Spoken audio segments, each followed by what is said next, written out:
الحمدللہ رب العالمین والصلاة والسلام علی سید الانبیاء والمرسلین اما بعد فاعوذ باللہ من الشیطان الرجیم بسم اللہ الرحمن الرحیم۔ معزز سامعین و ناظرین، السلام علیکم ورحمۃ اللہ وبرکاتہ۔ میں آپ کا میزبان علامہ محمد ریان مدنی، آپ دیکھ رہے ہیں علامہ ریان مدنی آفیشیل یوٹیوب چینل۔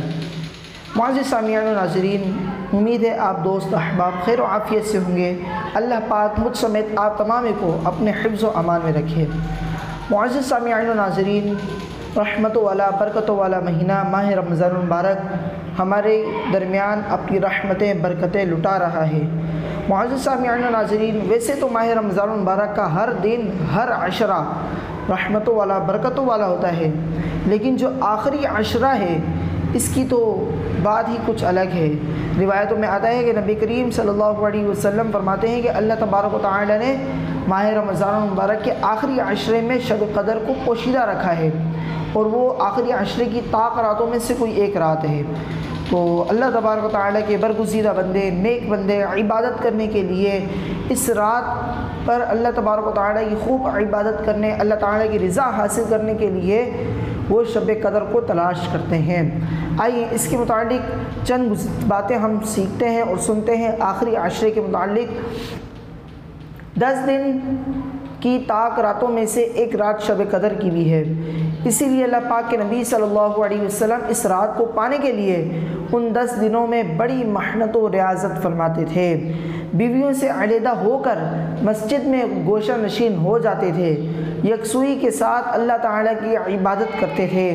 اور ان راتوں میں اپنی ازواج مطہرات کو بھی بیدار رکھتے تھے کہ وہ بھی ان مبارک راتوں کی فضیلتوں سے بہرور ہو سکیں۔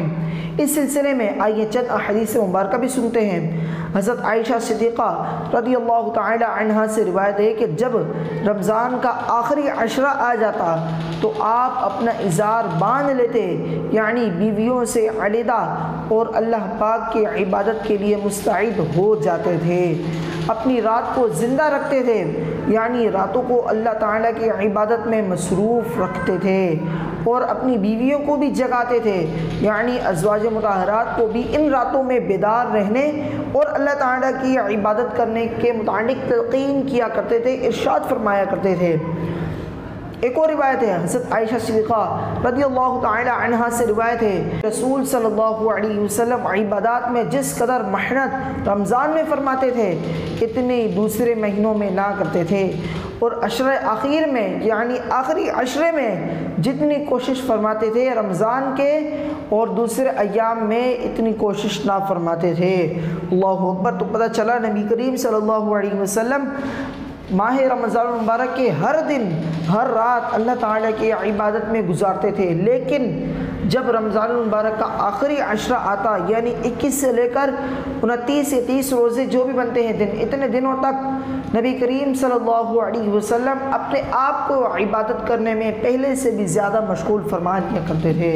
اللہ اکبر۔ اور اس رات میں ایک رات ایسی رات ہے جو 1000 رات عبادت کرنے سے بھی بہتر ہے، اس رات کو کہتے ہیں شب قدر۔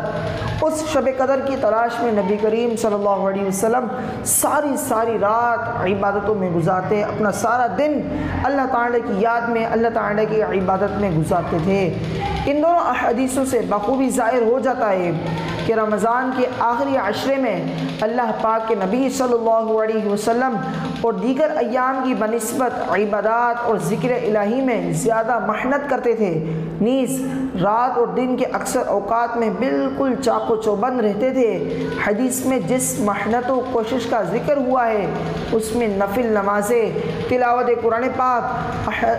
ذکر، دعا، استغفار، تسبیح، تحلیل، صدقہ و خیرات، احسان، ہمدردی، اطاعت و عبادت، دعوت و تذکیر اور عمل بالمعروف اور نہی عن المنکر جیسی عبادات شامل ہیں۔ معزز ناظرین، نبی کریم صلی اللہ علیہ وسلم کی سنت کی اقتداء کرتے ہوئے مسلمانوں کو بھی ان ایام میں عبادت کا خاص اہتمام کرنا چاہیے اور اپنی بیوی اور بچوں کو بھی اللہ عز و جل کے ذکر میں لگانا چاہیے۔ معزز سامعین و ناظرین، آج میں اور آپ حضور صلی اللہ علیہ وسلم سے ایک محبت کا دعویٰ کرتے ہیں کہ ہماری جان، ہمارا مال، ہماری بیویاں، ہمارے بچے، سب کچھ حضور صلی اللہ علیہ وسلم پر قربان جائیں، لیکن کیا ہم نبی کریم صلی اللہ علیہ وسلم کی محبت میں کیا اس سنت کو بھی ادا کرتے ہیں جو نبی کریم صلی اللہ علیہ وسلم ماہ رمضان المبارک میں خصوصیت کے ساتھ اس سنت کو، اس طریقے کو اپنایا کرتے تھے؟ معزز سامعین و ناظرین، مجھے اور آپ کو بھی یہ چاہیے کہ رمضان المبارک میں اپنی اللہ تبارک و تعالی اپنی عبادتوں کے ذریعے اللہ تبارک و تعالی کی بارگاہ میں اپنی خوب بخشش و مغفرت کی گزارشات کریں اور اللہ تعالی کی خوب عبادتیں بھی کریں، اور جب آخری عشرہ آ جائے اس آخری عشرے میں اللہ تبارک و تعالی کی عبادت کرنے کے لیے کمر بستہ ہو جائیں۔ کمر بستہ سے مراد یہ ہے کہ اللہ تعالی کی خوب عبادت کریں، دن ہو رات ہو، نفل نمازیں پڑھیں، قرآن پاک کی تلاوت کریں، صدقہ کریں، خیرات کریں، احسان کریں، ہمدردی کریں، اللہ تعالیٰ کا ذکر کریں، دعا کریں، تسبیح پڑھیں، تمہیل کریں، عبادت کریں، ریاضت کریں۔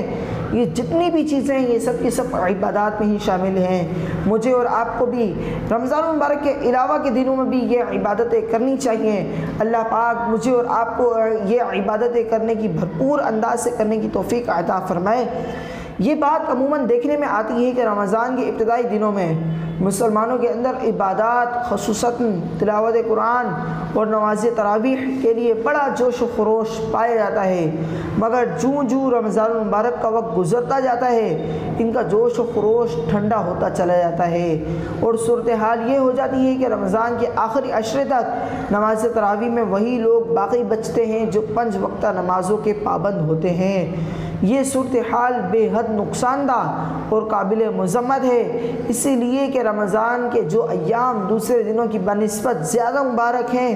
ان میں لوگ تھک ہار کر اللہ کی عبادت سے غافل ہو جاتے ہیں، جبکہ سنت کے مطابق ان دنوں میں عبادت کا اہتمام دوسرے ایام کے مقابلے میں زیادہ کرنا چاہیے۔ معزز سامعین و ناظرین، یہ بات تو مجھے اور آپ کو بھی ماننی پڑے گی کہ جب رمضان مبارک جیسے ہی آتا ہے تو ہمارے مسجدوں میں نمازیوں کی رونق لگ جاتی ہے۔ یہ صف در صف، جوک در جوک نمازیوں کی تعداد میں اضافہ ہوتا چلا جاتا ہے۔ نماز تراویح دیکھ لیجئے، نمازوں کے بعد قرآن پاک کی تلاوت کے لیے جو بیٹھتے ہیں ان کی تعداد آپ دیکھ لیجئے، ایک مرتبہ جائزہ تو کیجئے، آپ کو اس بات کا خود اندازہ ہو جائے گا۔ جی ہاں، بالکل آپ کو بھی اس بات کا اندازہ ہو جائے گا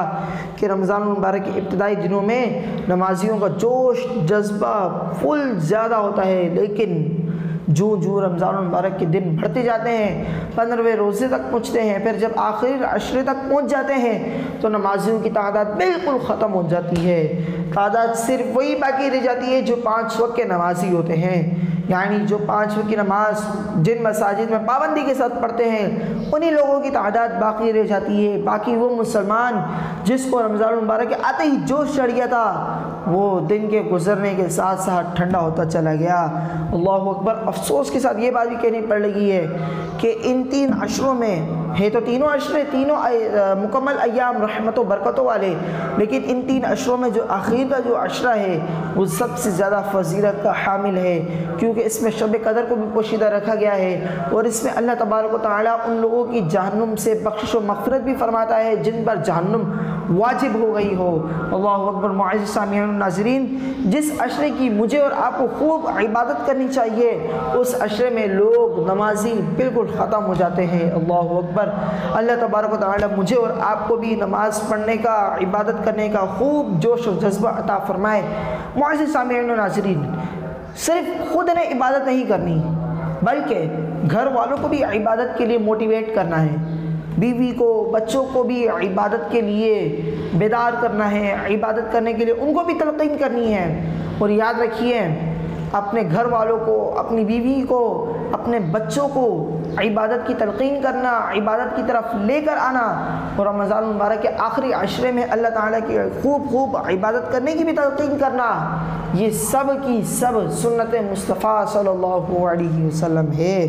معزز سامعین و ناظرین، ضرورت صرف اس امر کی ہے کہ میں اور آپ اس ماہ مبارک میں خوب اللہ تعالیٰ کی عبادت کریں، اللہ تعالیٰ کی عبادت کر کے خوب اللہ تعالیٰ کو ہم راضی کریں۔ یاد رکھیے، جب اللہ تعالیٰ راضی ہو جائے گا تو ہماری جتنی بھی پریشانیاں ہیں، مشکلات ہیں، بیماریاں ہیں، وہ سب کی سب ختم ہو جائیں گی انشاءاللہ عز و جل۔ وہ وقت بھی دور نہیں جب ہمارا خاتمہ ایمان کے ساتھ ہوگا تو ہمارا رب ہمارا جنت میں داخلہ خیر کے ساتھ فرمائے گا۔ لیکن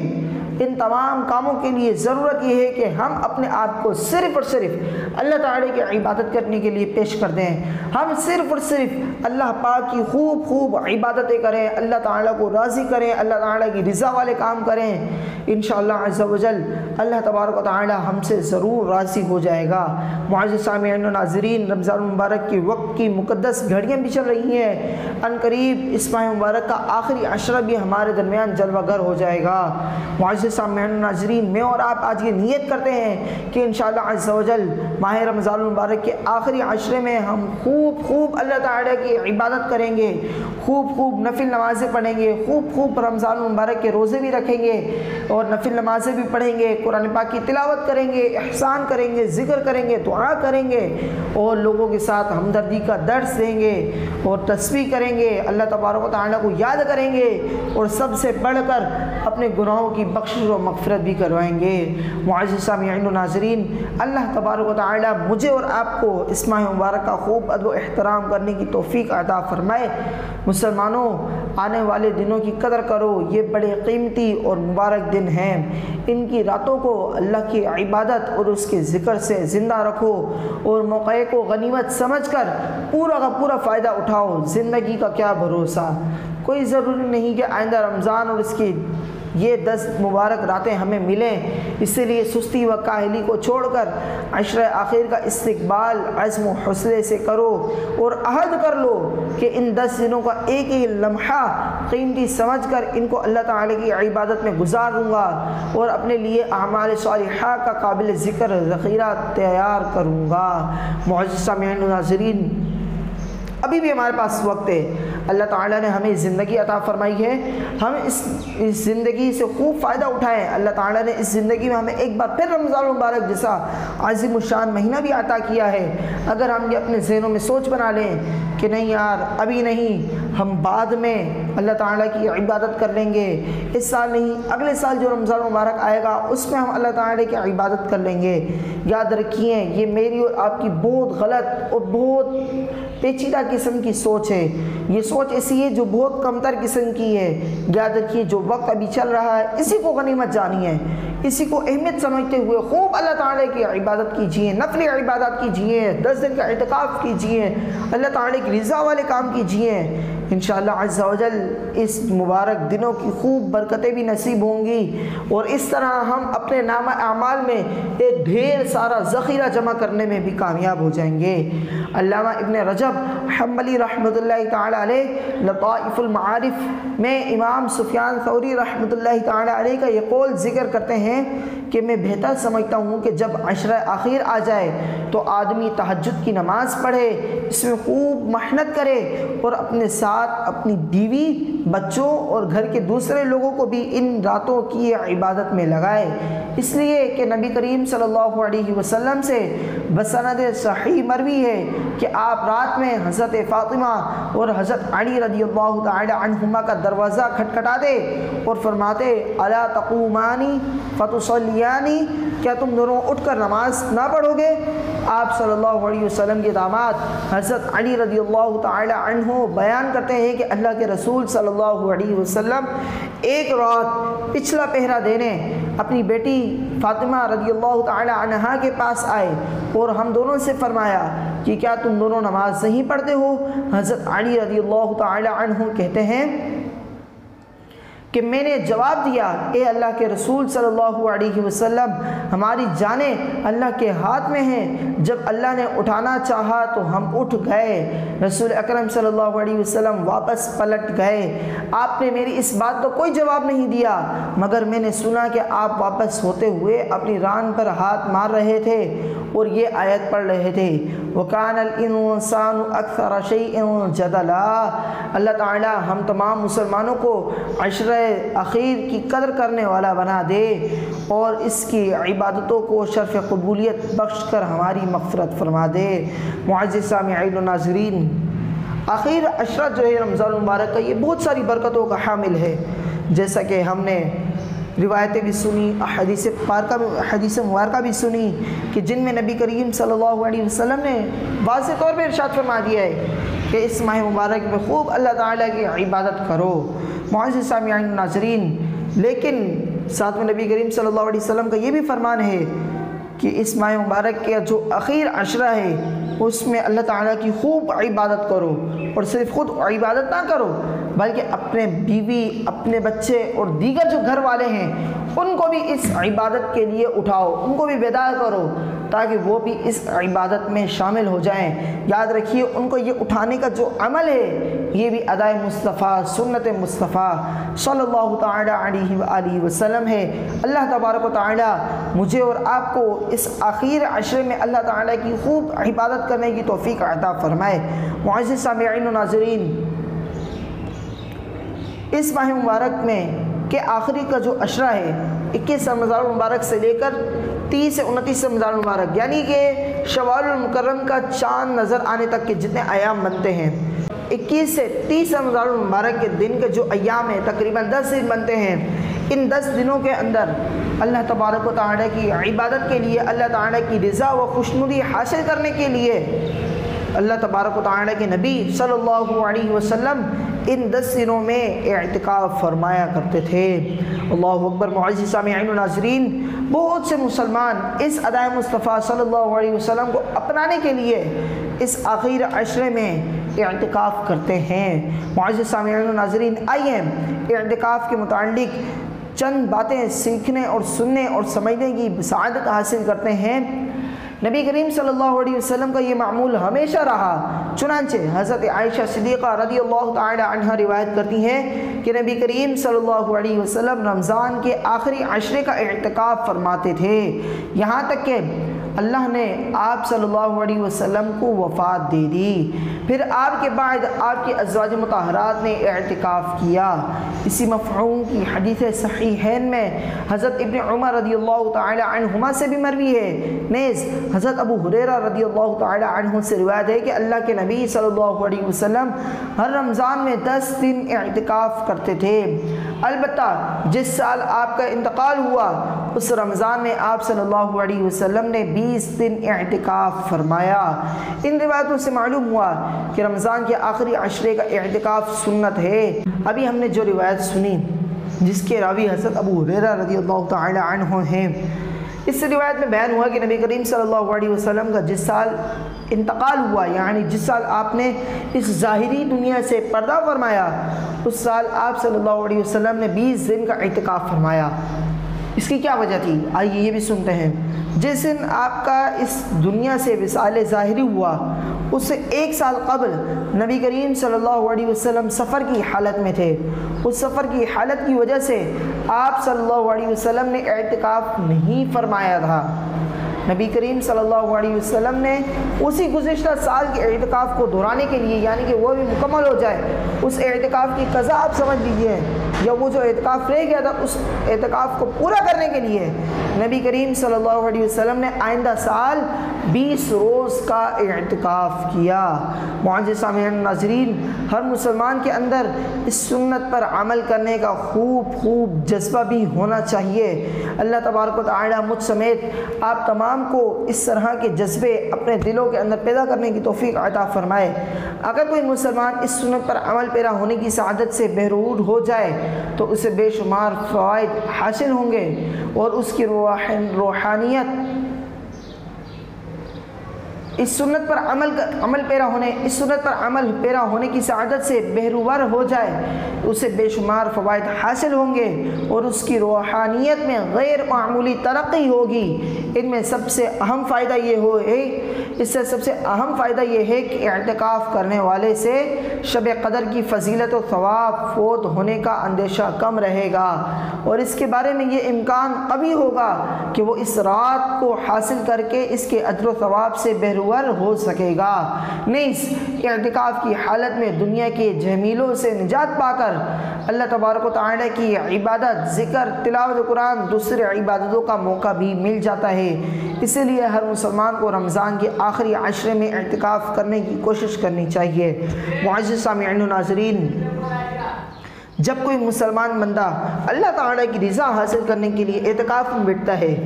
جب وہ اعتکاف میں بیٹھ گیا تو اللہ تبارک و تعالی نے آخری عشرے کی طاق راتوں میں جو شب قدر رکھی ہے، تو جو اعتکاف میں ہوگا وہ طاق رات یعنی 21، 23، 25، 27، 29 ان طاق راتوں میں اللہ تعالیٰ کی عبادت کر کے، اللہ تعالیٰ کی ریاضت کر کے، قرآن پاک کی تلاوت کر کے، ذکر کر کے، دعا کر کے، نوافل پڑھ کے، تہجد پڑھ کے، ساری رات عبادت کر کے گزار کر شب قدر کو حاصل کرنے کی کوشش کرے گا، اور اس کی کوشش ہوگی کہ میں شب قدر کو حاصل کر لوں۔ معزز سامعین و ناظرین، اور اس کی کوشش ہوتی ہے کہ وہ اللہ تبارک و تعالیٰ کی خوب عبادت کرے، اللہ تبارک و تعالیٰ کی کلام پاک کی تلاوت کرے، اللہ تعالیٰ کا ذکر کرے۔ جب وہ 10 دن کے اعتکاف میں بیٹھ گیا تو دنیا کے جتنے بھی تعلقات ہیں وہ سب کے سب اس سے منقطع ہو گئے، وہ سب کے سب اس سے ختم ہو گئے۔ اب اس کا صرف اور صرف دل اور من جس چیز پہ لگے گا وہ صرف اور صرف ایک ہی چیز ہے۔ وہ کیا ہے؟ وہ یہی ہے کہ اللہ تبارک و تعالیٰ کی عبادت کرنا، اللہ تعالیٰ کی ریاضت کرنا، یوں اس کو عبادت کرنے کا، اللہ تعالیٰ کی خوب عبادت کرنے کا ایک جذبہ پیدا ہو جائے گا۔ معزز سامعین و ناظرین، آئیے اعتکاف کے چند احکام و مسائل بھی سنتے ہیں۔ اعتکاف بھی عبادت ہے، اس لیے تمام عبادت کی طرح اس میں بھی نیت ضروری ہے، بغیر نیت کے اعتکاف درست نہ ہوگا۔ معتکف جب عشرہ آخر میں اعتکاف کرنے کا ارادہ کرے اسے 20 رمضان پورا کر کے 21ویں رات سے اعتکاف کی نیت کر لینی چاہیے، اس لیے کہ عشرہ آخر 20 رمضان ختم ہونے کے بعد مغرب کے وقت سے شروع ہو جاتا ہے۔ چنانچہ بخاری میں ابو سعید خدری رضی اللہ تعالی عنہ سے مروی ہے کہ اللہ کے نبی صلی اللہ علیہ وسلم نے فرمایا، جو میرے ساتھ اعتکاف کرنا چاہے تو اسے عشرہ آخر کا اعتکاف کرنا چاہیے۔ اس لیے اعتکاف کی نیت سے مسجد میں 21ویں شب ہی کو داخل ہو جانا چاہیے اور یہ رات مسجد ہی میں گزارنی چاہیے۔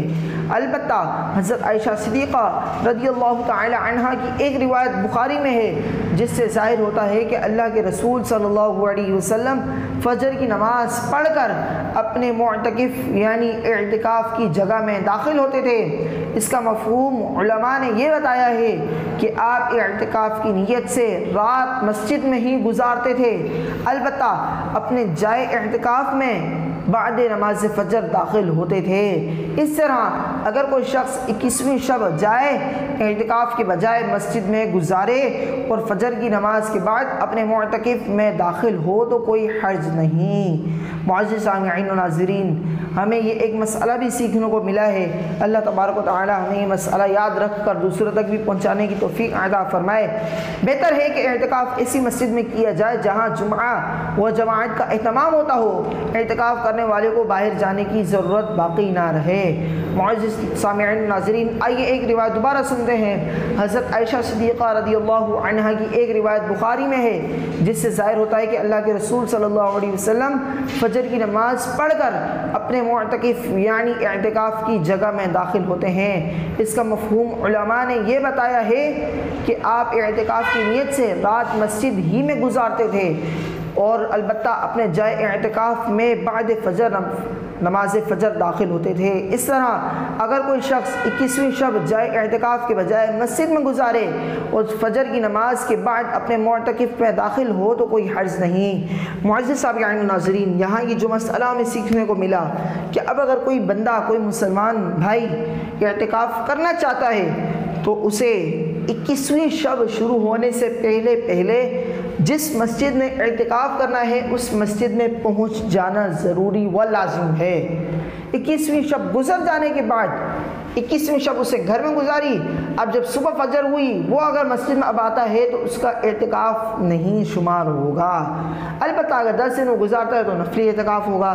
اور یہ بھی یاد رہے کہ اگر کوئی بندہ صرف پوری رات مسجد میں گزارے اور فجر ہوتے ہی اپنی اس جگہ پر آ جائے جو اس کے اعتکاف کی جگہ ہے تو یاد رکھیے یہ اس کا اعتکاف شمار کیا جائے گا۔ آئیے آگے مزید سنتے ہیں۔ معتکف کے لیے مستحب ہے کہ وہ نفلی نماز، تلاوت قرآن، ذکر، استغفار، دعا اور کثرت سے اللہ کے نبی صلی اللہ علیہ وسلم پر درود بھیجنے کا اہتمام کرے، یعنی کام اور بیہودہ گفتگو سے اجتناب بھی کرتا رہے، نبی کریم صلی اللہ علیہ وسلم پر درود بھیجنے کا اہتمام بھی کرتا رہے اور کام کاج بیہودہ قسم کی گفتگو سے بھی بچتا رہے، دنیاوی امور سے اپنے تعلقات، بات چیت وغیرہ سب کچھ ختم کر دے، لڑائی جھگڑا، گالم گلوچ اور فحش کلامی سے پرہیز کرے۔ معتکف سے ملاقات کے لیے اس کی بیوی، بچے اور گھر کے دیگر افراد کبھی کبھار مسجد میں اس کے جائے اعتکاف میں آ سکتے ہیں، اور معتکف اگر ضرورت محسوس کرے تو رات میں اپنی بیوی کو گھر تک رخصت بھی کرنے جا سکتا ہے، جیسا کہ حضرت صفیہ رضی اللہ عنہا کا بیان ہے کہ اللہ کے رسول صلی اللہ علیہ وسلم اپنے معتکف میں تھے، میں رات میں آپ سے ملاقات کے لیے آئی، کچھ دیر بات کر کے جب واپس ہوئی تو مجھے گھر تک چھوڑنے کے لیے اللہ کے رسول صلی اللہ علیہ وسلم بھی میرے ساتھ گئے، لیکن گھر کے لوگوں کو معتکف کے پاس زیادہ بھیڑ بھاڑ نہ کرنی چاہیے اور نہ ہی دیر تک وہاں رکنا چاہیے، اس لیے کہ اس سے اعتکاف کا مقصد فوت ہو جاتا ہے۔ معتکف کے لیے افضل ہے کہ وہ صاف ستھرا رہے، اچھے کپڑے استعمال کرے، خوشبو لگائے اور بالوں میں کنگھی وغیرہ کرتا رہے۔ حضرت عائشہ صدیقہ رضی اللہ تعالی عنہا بیان کرتی ہیں کہ رسول اللہ صلی اللہ علیہ وسلم مسجد میں معتکف ہوتے اور کمرے کے جھروکا سے اپنا سر باہر نکالتے، میں آپ کا سر دھوتی اور بعض روایتوں میں ہے کہ میں آپ کے بالوں میں کنگھی کرتی جبکہ میں حیض کی حالت میں ہوتی تھی۔ واضح رہے کہ مسجد نبوی اور حضرت عائشہ صدیقہ رضی اللہ عنہا کی حجرہ کی دیوار ایک ہی تھی اور حضرت عائشہ صدیقہ رضی اللہ عنہا اپنے کمرے میں سے ہی کنگھی کرتی تھی۔ اعتکاف کرنے والا کسی ناگزیر اور سخت حاجت و ضرورت کے لیے مسجد سے باہر نکل سکتا ہے، مثلا پیشاب، پخانہ، یا اگر کوئی کھانا لانے والا نہ ہو تو کھانا لینے کے لیے باہر جا سکتا ہے۔ معتکف شخص نہ کسی مریض کی عیادت کرے اور نہ ہی کسی جنازے میں شرکت کرے، جیسا کہ حضرت عائشہ صدیقہ رضی اللہ عنہا سے مروی ہے کہ اعتکاف کرنے والے کے لیے سنت ہے کہ وہ نہ کسی مریض کی عیادت کرے، نہ کسی جنازے میں شرکت کرے، نہ عورت کو چھوئے، نہ ہی اس سے مباشرت کرے۔ اعتکاف کرنے والے کے لیے مسجد میں کھانا پینا سب درست ہے، البتہ اسے مسجد کی صفائی ستھرائی کا احترام کا خاص خیال بھی رکھنا چاہیے۔ معتکف مسجد میں چارپائی بھی بچھا سکتا ہے، لیکن اس شرط کے ساتھ کہ دوسرے نمازیوں کو تکلیف نہ ہو، جیسا کہ ابن ماجہ میں ہے کہ نبی کریم صلی اللہ علیہ وسلم اعتکاف فرماتے تھے تو آپ صلی اللہ علیہ وسلم کے لیے مسجد میں بستر لگا دیا جاتا تھا یا چارپائی بچھا دی جاتی تھی۔ اس حدیث کو حافظ بصری نے صحیح کہا ہے، جبکہ شیخ البانی نے ضعیف ابن ماجہ میں اس کی تضعیف کی ہے۔ معزز سامعین ناظرین، یہ جو میں نے ابھی آپ کے سامنے روایت بیان کی یہ ایک ضعیف ترین روایت ہے۔ معزز سامعین ناظرین، اگر اس کو صحیح بھی مان لیا جائے تو یہ فعل، یہ کام صرف اور صرف نبی کریم صلی اللہ علیہ وسلم کے لیے خاص ہے۔ نبی کریم صلی اللہ علیہ وسلم کی کسی امتی کے لیے جائز نہیں ہے کہ وہ گھر سے اپنی چارپائی لائے اور بچھائے، اس طرح نمازیوں کو تکلیف ہوگی اور نماز میں لوگ جو صف بنا کے کھڑے ہوں گے ان کے لیے بھی پریشانی کا سبب بنے گی۔ عید کا چاند دیکھنے کے بعد معتکف اپنے جائے اعتکاف سے باہر آ سکتا ہے، لیکن اگر وہ عید کی رات بھی مسجد میں گزارے اور عید کی صبح فجر کی نماز پڑھ کر اعتکاف گاہ سے نکلے تو یہ بھی زیادہ افضل ہے۔ اگر اعتکاف کرنے والا شخص بلا کسی ناگزیر ضرورت کے مسجد سے باہر نکل آئے، یا بیوی سے صحبت کر لے، یا مرتد ہو جائے، یا پاگل ہو جائے، یا اس کو نشہ آ جائے، یا اعتکاف کرنے والی عورت کو حیض یا نفاس کا خون آ جائے، تو ان صورتوں میں اعتکاف باطل ہو جائے گا۔ ہر مسلمان کے لیے ضروری ہے کہ وہ اپنے نیک اعمال میں مخلص رہے اور ہر عمل میں ریا و نمود سے بچانے کی پوری کوشش کرے۔ اسی طرح اعتکاف بھی صرف اللہ تعالیٰ کی رضا و خوشنودی کے لیے کرے۔ اللہ تعالیٰ مسلمانوں کو اعتکاف کی سنت زندہ کرنے اور اس میں مخلص رہنے کی توفیق بخشے، اور اعتکاف کرنے والوں کو اس کے فضائل و ثمرات سے بہرور فرمائے، اور اللہ تبارک و تعالیٰ اعتکاف کرنے والوں کو اس کے فضائل و ثمرات سے خوب فائدہ اٹھانے کی توفیق عطا فرمائے۔ معزز سامعین و ناظرین، یاد رکھیے آخری عشرے کا جو اعتکاف ہے یہ اعتکاف کرنا سنت ہے، اور ہم نے آج اعتکاف کے جو مختصر مسائل ہیں وہ بھی ہم نے سنے کہ کہاں اعتکاف کرنا چاہیے، کہاں نہیں کرنا چاہیے۔ اگر بغیر کسی شرعی عذر کے مسجد سے باہر چلا گیا، یا وہ جو باؤنڈری جو لگائی ہوئی ہے عین مسجد کی اگر اس سے باہر قدم رکھ لیا تو اس کا اعتکاف باطل ہو جاتا ہے، اس کا اعتکاف ٹوٹ جاتا ہے۔ معزز سامعین و ناظرین، اگر اللہ تبارک و تعالی مجھے آپ کو اعتکاف کرنے کی توفیق بخشے تو مجھے اور آپ کو بھی اس بات کا خاص خیال رکھنا چاہیے کہ میں بلا عذر شرعی اپنی جو باؤنڈری ہے، جو ریڈ لائن ہے، اس سے باہر نہ جاؤں۔ معزز سامعین و ناظرین، آج کے موجودہ دور میں یہ بات دیکھا گیا ہے کہ لوگ، نوجوان نسل، یہ لوگ اعتکاف میں بیٹھتے ہیں تو اپنے ساتھ موبائل فون کا استعمال کر رہے ہوتے ہیں۔ افسوس کے ساتھ یہ بات کہنی پڑ رہی ہے کہ موبائل فون کا استعمال کرنا ہے تو اعتکاف ہی نہ کیجیے، کیونکہ موبائل فون کے استعمال سے بندہ اگر آج کے دن، اگر آپ سوچئے، اگر آپ مثال کے طور پہ سمجھیے کہ اگر آج کے دن وہ قرآن پاک کی تلاوت کر رہا ہے تو کل کے دن ہو سکتا ہے تفسیر پڑھے، تفسیر پڑھتے پڑھتے کتابیں پڑھے، پھر وہ انٹرنیٹ پر آئے گا۔ انٹرنیٹ سے تو اللہ اکبر، اللہ کی پناہ، بچنا بہت مشکل ہے۔ پھر ویڈیوز آئیں گی، پھر ایڈز آئیں گے، طرح طرح کی چیزیں ہیں معزز سامعین ناظرین، جس سے مجھے اور آپ کو بچنا ضروری ہے۔ اور ہو بھی مسجد میں اور مسجد میں بیٹھ کر اس طرح کے پلیٹ فارم استعمال کر رہا ہو جو کہ شرعاً جائز بھی نہیں ہے۔ میں سوشل میڈیا کی بات کر رہا ہوں۔ قرآن پاک پڑھنا، اسلامی کتب پڑھنا، تفسیر کی کتابیں پڑھنا یہ الگ میٹر ہے، لیکن ایک نفس ہے نا، نفس سے ابھارتے ہیں کہ بھئی ایک مرتبہ آپ آن کر کے دیکھ لیں کسی کا کوئی نوٹیفیکیشن تو نہیں آیا، کہ جاب کی طرف سے یا باس کا کوئی میسج تو نہیں آیا، اس کے لیے آپ ڈیٹا آن کریں گے تو ظاہر سی بات ہے نوٹیفیکیشن آپ کے پاس آئیں گے اور دل آپ کا للچائے گا کہ آپ کھول کے دیکھیے کیا پیغام آیا ہے، کسی کی طرف سے کوئی پیغام آیا تو ذرا دیکھیے کیا پیغام آیا ہے۔ تو یوں اس طرح اعتکاف کرنے کی جو روحانیت ہے، جو اعتکاف کرنے کی جو برکت ہے، وہ سب کی سب فوت ہو جاتی ہے۔ معزز سامعین و ناظرین، موجودہ دور میں یہ چیز بہت زیادہ دیکھی جاتی ہے کہ لوگ اعتکاف میں تو بیٹھ جاتے ہیں لیکن ان کے پاس یہ فتنہ، یہ موبائل فون لازمی ہوتا ہے۔ اللہ اکبر۔ معزز سامعین و ناظرین، اگر میں اور آپ کو اللہ تبارک و تعالی یہ توفیق بخشے کہ اگر ہم اعتکاف میں بیٹھ جائیں تو معزز سامعین و ناظرین، مجھے اور آپ کو چاہیے کہ اس قسم کا جو فتنہ جو موبائل فون ہے اس سے بچتے رہیں۔ اس سے جتنا زیادہ ہم بچیں گے اتنا زیادہ میرا اور آپ کا فائدہ ہوگا۔ اس موبائل فون کے استعمال سے جتنا ہم دور رہیں گے اتنا زیادہ میرا اور آپ کا فائدہ ہوتا رہے گا۔ معزز سامعین و ناظرین، یاد رکھیے کہ ہم اگر اعتکاف میں بیٹھے ہیں تو ہمارا مقصد صرف اور صرف اللہ تعالی کی رضا کو حاصل کرنا، اللہ تعالی کی خوشنودی کو حاصل کرنا اور اپنے گناہ گاروں کی بخشش و مغفرت کرنا، صرف ہمارا یہی مقصد ہونا چاہیے۔ معزز سامعین و ناظرین، جس دن ہمارا یہ مقصد ہو گیا اس دن ہم کامیاب ہو جائیں گے۔ اس دن ہمیں اعتکاف کرنے کی حقیقی طور پر جو اعتکاف کا جو نور ہے، جو روحانیت ہے، جو برکت ہے، جو فضائل ہے، جو عبادت کا مزہ ہے، وہ ہمیں حاصل ہو جائے گا۔ اللہ تبارک و تعالی مجھے اور آپ کو جو کچھ سنا اس پر عمل کرنے کی توفیق عطا فرمائے۔ معزز سامعین و ناظرین، میری آپ سے یہی درخواست ہے کہ آخری جو عشرہ چل رہا آئے اس آخری عشرے میں اللہ تعالیٰ کی خوب عبادتیں بھی کرنی ہیں۔ معزز سامعین و ناظرین، میری آپ سے ایک ریکویسٹ ہے کہ جب رمضان المبارک کا آخری عشرہ قریب آنے لگے تو میں اور آپ اس بات کی نیت کرتے ہیں کہ انشاءاللہ عز و جل ہم آخری عشرے کا اعتکاف ضرور کریں گے۔